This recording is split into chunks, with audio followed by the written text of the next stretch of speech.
तर महाराष्ट्र बेचिराख होण्याची भाषा जरांगेंनी केल्याचा शेलार यांनी म्हटलेला आहे। आंदोलनामध्ये दगड कोणाच्या कारखान्यातून आले असा सवालही आशिष शेलार यांनी केलाय। विधानसभेमध्ये त्यांनी हा सवाल उपस्थित केला। तर जरांगेंना राजकारणी कोणी केला असा सवाल प्रतिसवाल विजय वडेट्टीवार विरोधी पक्षनेते यांनी केला। जरांगे पाटलांवर टीका करणारे कोणाची माणसं आहेत असा सवाल सुद्धा वडेट्टीवार यांनी केला आहे। जरांगेंना डिवचण्याचं काम कोणी केलं आणि त्यांना हे सगळं करण्यासाठी कोणी भाग पाडलं असा सवाल सुद्धा वडेट्टीवार यांनी उपस्थित केला।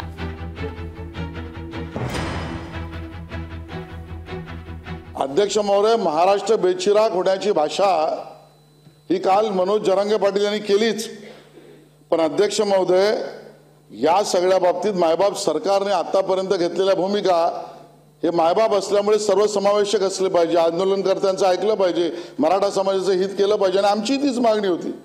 विशेषतः भारतीय जनता पार्टी असो, सगळे पक्ष असो, आम्ही मागणी केली। पण अध्यक्ष महोदय कालची भाषा आणि कोर्टाचा त्या ठिकाणी असलेली टिप्पणी हे सांगते का अध्यक्ष महोदय की काहीतरी एक भयंकर आणि काहीतरी एक कट रचला होता किंवा रचला जाणार आहे अध्यक्ष महोदय, या पद्धतीची परिस्थिती अध्यक्ष महोदय।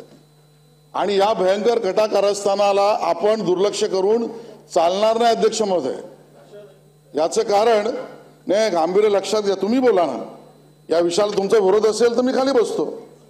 ज्या पद्धतीचं कट कारस्थानाने महाराष्ट्र बेचिराख करण्याची भूमिका अध्यक्ष महोदय, या पद्धतीच्या भूमिकेच्या विरोधामध्ये त्या सदनात मी बोलणार नाही तर कुठे बोलणार अध्यक्ष महोदय। जी घटना ज्या व्यक्तींनी त्यांना डिवचण्याचं काम केलं, ज्या पद्धतीनं बलात्कार काय त्यांच्यावर आरोप, यामुळे त्यांचा उद्रेक झाला, हे आपण अशी जी समजून घेतलं पाहिजे। तो माणूस, आम्ही वैचारिक मतभेद असतील, तो खरं तर राजकारणी नव्हताच हे 100% आहे। त्याला राजकारणी आपण लोकांनी केलाय।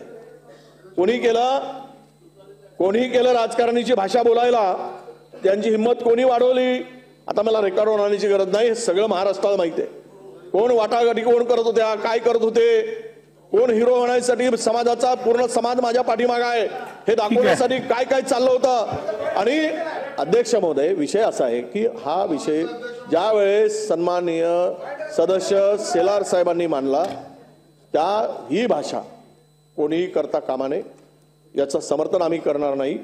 परंतु या सगळ्या प्रकरणाची खरंच चौकशी व्हावी असं जर वाटत असेल तर ती शासनाने करावी। लोकशाही मराठी ऐका, पहा, जागरूक रहा।